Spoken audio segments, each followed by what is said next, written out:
Welcome to the Libido Lounge, where we focus on all things love, lust, and libido. We believe that fabulous sex is important to health as exercise and good food. Hey, everybody. Welcome back to another episode of the Libido Lounge. I'm your host, libido expert, Dr. Diane. And I am so thrilled about my guest today. This is a very dear friend of mine, a radical embodiment expert, a fascia expert, a Rolfing expert, so many different areas of expertise in really owning and really sinking into moving and living and being in the depths of one's feminine. So I'm thrilled today to introduce you to my dear friend, Emily Wishall. Thank you so much for joining me today, Emily. Thank you, Dr. Diane. It's my pleasure. So let's just start, because the concept of so much of your amazing work and your workshops and the coaching and the integration you do for women really comes down to this concept of radical embodiment. So can you talk a little bit about what that means to you? Yeah. So I'll start with just kind of defining, each radical and then embodiment, and what I mean by that and how I support women in that avenue. So, radical is, I think, the idea to make I'm trying to think like a bold choice, a courageous choice. It's different than maybe is the norm, or is different than maybe the habitual pattern that one is on. And embodiment, there's so many different ways to define embodiment. I have a podcast, Radical Embodiment, and you've been on, Dr. D. And one of the things I ask, the first question to every guest is what embodiment means to them, because I love to hear the variety of answers as well as like the common threads. And to me, embodiment really means having the capacity and the ability to drop down and into your body and sense what is present. So to track sensations, to track emotions, to choose continually to be here, to be in this body, inhabiting your vessel. And I believe embodiment is it's a radical choice, because especially in today's modern society and world, we're not invited through our daily life at all to be in our body. In fact, it's becoming more and more the opposite. We're revved up, right? Like how quickly upon waking do people turn to their phone or before sleep? And so we're in front of screens. We're, constant alerts are going off, messages, social media, the stress of the world, the state of our world. It's in a sad state from an environmental standpoint, from a standpoint of war. And that can take people way out of their body and out of the present moment and out of their power. So, and also then layer on top of that, my work's primarily with female, and this is not only something that women experience. I think anyone of any gender can experience this, but I think especially in the United States, there is an excess pressure put on women from a very young age to look a certain way in their body, to be a certain shape or size.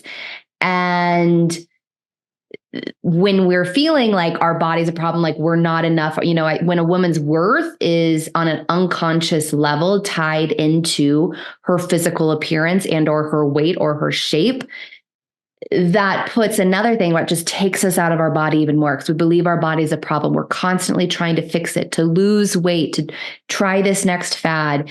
And we can really be suckered into a lot of marketing. And the weight loss industry itself is billion, I think it was, I don't know this stat. This was like maybe 5 years ago. I have it in my book, I think 2018. I could be wrong in the year, but brought in about $72 billion, right? So it's a shit ton of money. And so if we think of, if we're already not in our body, we're not centered in us and in our capital T truth and our needs, we're going to just be so much more swayed through our day, right? Into comparison, into not thinking we're enough, into buying this thing. And so it's a really radical choice to choose to be in your body. And it's not just that you go to a weekend workshop or you snap your finger. It's like, oh, wow, I'm so embodied, right? I had this great coaching session. It's a continuous, daily, courageous, consistent choice.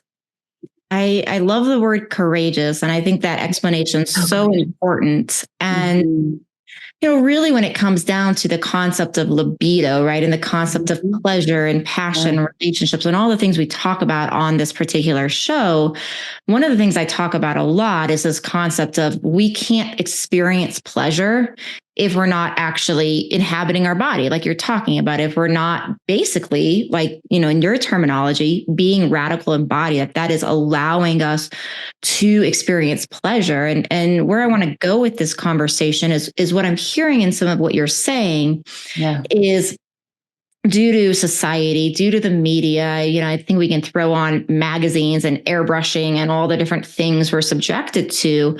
It's so easy to compare, like you said, like these words. So we see so much around self-love in relationship to pleasure and libido in relationships. We see this in research that the more confidence we have, the more self-love we have, the more we're able to show up in ourselves confidently and bring that into our relationship. So how does your work tie in, and how do you begin to open up the conversation for people around self-love when there's so many situations like you're talking about around comparison to the world at hand?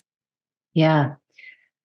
This is an ongoing, question and conversation, but to me, self-love, I believe through learning how to inhabit our physical body is the pathway to really learning how to love yourself and love your body.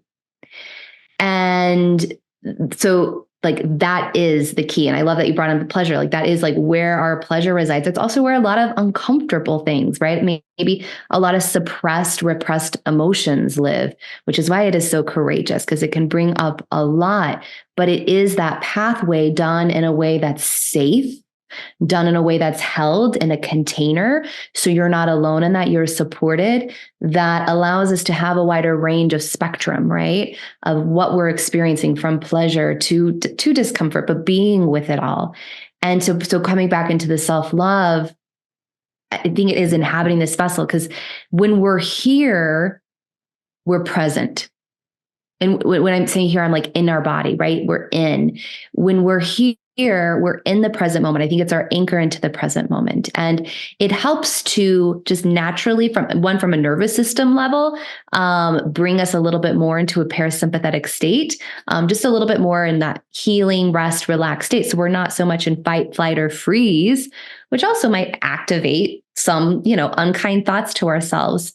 But simultaneously, it helps that ticker tape that can be in our mind slow down. So we're not just like mentally trying to be like, I'm beautiful, or like, I love myself, and like, woo, like yay for affirmations. But if we're only intellectualizing, if we're only in our mind, it's just going to fall flat. We're going to just feel discouraged. But when we can bring it into the felt sense in our body, that's where we can come into love with ourselves. Even if you might want to change an aspect of your body.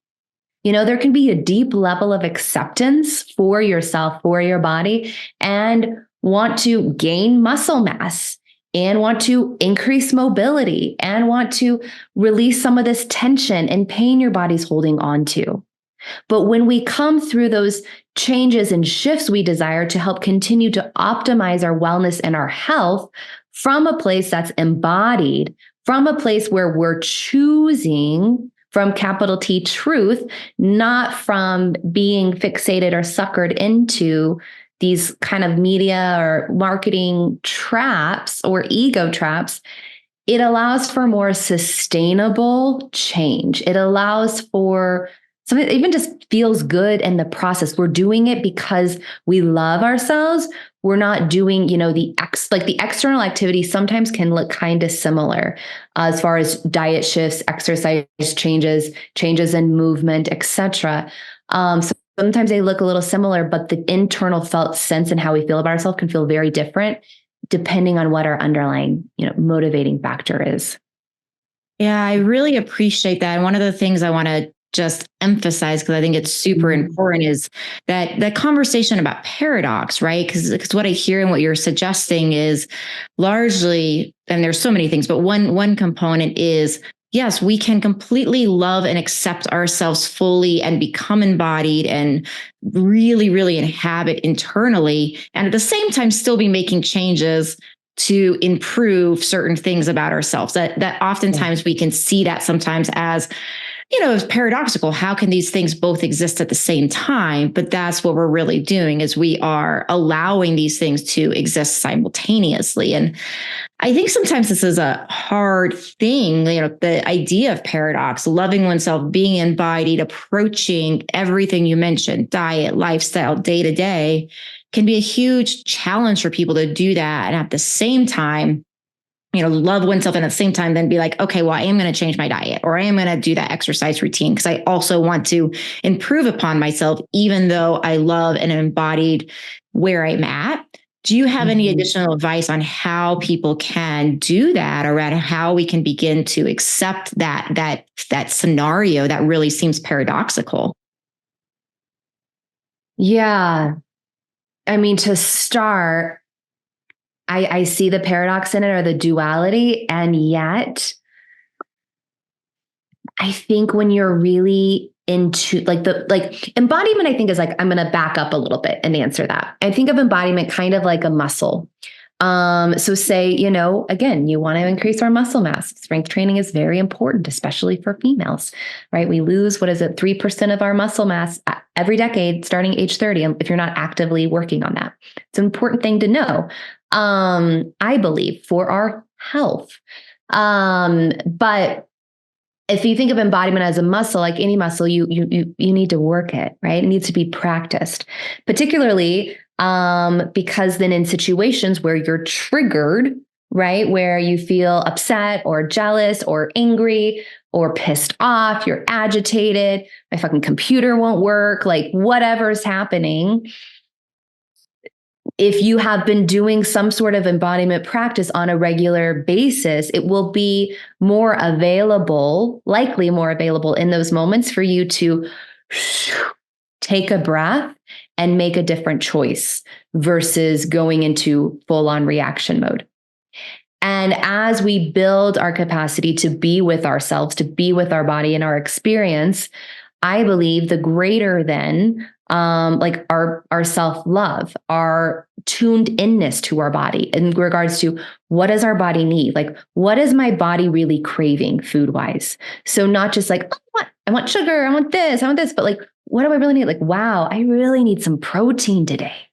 Or wow, yeah, actually some sourdough with sounds so good. I need some carbs after that hike or whatever. And so it's starting to tune in more. And this takes time, but more into what you naturally need. Or wow, I've been sitting on a plane all day yesterday and sitting like, today I really need to work on mobility and I really need to get like blood flow and working out early in the morning. And so to answer your question, bring that back to your question, is again, those actions might look similar, but it's coming more, you're tuned in with yourself and your body's needs versus in your mind trying to overpower your body's needs when you need rest or other things. And like, I just got to push through it, and being really harsh with yourself mentally. So I think it's important to always look at what is the underlying motivation for the activity. If you're creating a new workout plan or a new way of eating, anything like that, always look at, okay, why am I doing this? Is it to have my hope that my body will look a certain way in hopes that I will receive more acceptance or approval from other people? And if so, I would look at that. I would question that. I would see, what is it like that you're really needing? Is it because like you just feel too fat? You feel bad, you feel wrong, look at those. Or is the underlying motivation, it's like, I really do want to feel fluid. I want to feel strong. I want to feel slender so that I can have good optimal well-being. So I think that's really like just getting curious and being open to have internal inquiry. And it's not like, you answer that question one time at the beginning of this new routine, and it's good. Check in every day. When I move my body, and I mostly take a little, in my warm up time, I usually do like one song, but I just start with my breath and checking in. How is my body feeling today? What's present? What's tracking? Okay, this is my plan. And if the plan isn't feeling so great, well, likely, I'll check in, likely we'll still do it, but are there things I need to modify? Do I need a longer cool down? Do I need to spend more time foam rolling? So I want to tie that also because you said so much there, and I really want to also tie that back to libido and sexuality. Mm-hmm. Also, what I hear in that, right, is like, okay, so we're connecting with our partner, and maybe it's, foreplay, maybe it's deeper intimacy, maybe you are actually engaged in sex, whatever's happening there, right? Mm-hmm. So when you're connecting with a partner, another thing I hear in that is like tuning into, do I like this position? Do I like this touch? Do I not? Like, what does my body need in the moment? And then becoming more confident even in expressing that because we're more tuned into our body's needs. So that's another element 1,000%. I hear in that. Do you have anything else to say on that? I just totally agree. I totally agree. Because, to bring it in, to sex like you did, if we're in our body, we're tracking sensation. We're tracking what feels good to us. We're tracking, oh, actually it would be nice if you slowed down here, right? Versus in our head popped up and out of what do I think that my partner wants me to like? Okay, my partner's doing this. They must really want this. It doesn't feel awesome, but like, let me just breathe through it or something, right? And so it helps you be sovereign. The more and more we're in our body, the more sovereign you are in your own experience. Yes. Like the more inherent pleasure, like I believe our body is full of inherent pleasure. I believe it's our birthright to experience pleasure, sexual pleasure, sensual pleasure, and just through your day, sensual pleasure is so many things. It could be really slowing down to really taste that strawberry or I just ate my breakfast and it was so good. And I did rush it. I was like, because anyway, it's a Monday morning. We're also living, but it's like, okay, in that rushed moment of eating breakfast, I was simultaneously emailing my assistant. But I was also moaning. I was really enjoying it. And after I finished, I let a big exhale. I was like, wow, that was so good. That was so good. I was like, okay, I ate it really fast. That's okay. Would have liked to eat it slower, but it was so good. I still really enjoyed it. So I think, with sexuality and physical intimacy, it's bringing you more into your body to be more clearly ready to discern what are you a yes for, what are you a no for, and what are you, I don't know. I'm open to exploring, but I need to communicate that I need to take this slower. I'm feeling uncertain. And it's really, really important that we know our yeses and that we know our nos. Yeah. Absolutely. And I really appreciate the transparency on your breakfast, especially what we were talking about, line of all the amazing self-care things that you actually did this morning. Oh, I did do a lot, but breakfast was rushed. So there was a lot of that in there too. And one of the points I think to make for people is just this reminder of the practice, right? Of like, okay, so it's a practice. Like maybe not every moment is present. You rushed your breakfast and, it's still enjoyed it, but rushed it. But then you had all of this other practice throughout, the morning of coming back to your presence, like coming back to your body and, really living in the capital T truth, like you described. And so I want to make sure everybody knows, because I think this is one of the things, like you said, it's a practice. This is not something you're just waking up one day and you listen to a lecture like this or a podcast like this and you're like, okay, I got it. Now I'm embodied for the rest of my life. And a lot of what you're doing through your radical embodiment work is helping women develop more of this in their body and turning it into a practice. So can you tell us a little bit about that and how women get started with you? Yeah. And one thing from what you noted, I just want to say is gentleness, the importance of gentleness with it, right? It's a practice. So be gentle, be like playful if you can. Yeah. Yes. The more gentle we can be with ourselves, not with the intention of doing this, but what will naturally happen is it will speed up our process of healing, our process of transformation. So gentle, gentle, gentle. Yes, but my website's radicalembodiment.com. And if someone is, one of the things I mentioned a little bit ago was, that ticker tape that can play in your mind, and it can be hard to turn it off of feeling dissatisfied with your body, feeling unhappy with your body. So I have a free practice on my website. You can go, if you go to radicalembodiment.com, you'll see where it says free gift. Just click on that and put in your name and email. called How to Stop the Body Hate. And it's a very detailed step-by-step PDF, as well as about a 20-minute meditation, guided meditation that I take you through. And the PDF is basically kind of what I take you through in the meditation, but I wanted to give both options. So you can print off the PDF, you can put it on your phone and rely upon it in those times when you can't just sit and meditate. But I would do both. But the meditation really supports you in starting to feel more and more for yourself. What is it like to be in your body? What are the pathways, or how do you access that? I know that sometimes even the language of, okay, just drop into your body can be really challenging. A lot of my clients, when they first work with me, are like, I've been told that in yoga or by like my somatic therapist. And it's like, I don't know what that means. I don't know how to do that. And so this meditation will help support you in doing that and start to slow down that resistance tape in your mind to bring you into your body. So that's a great free resource to check out.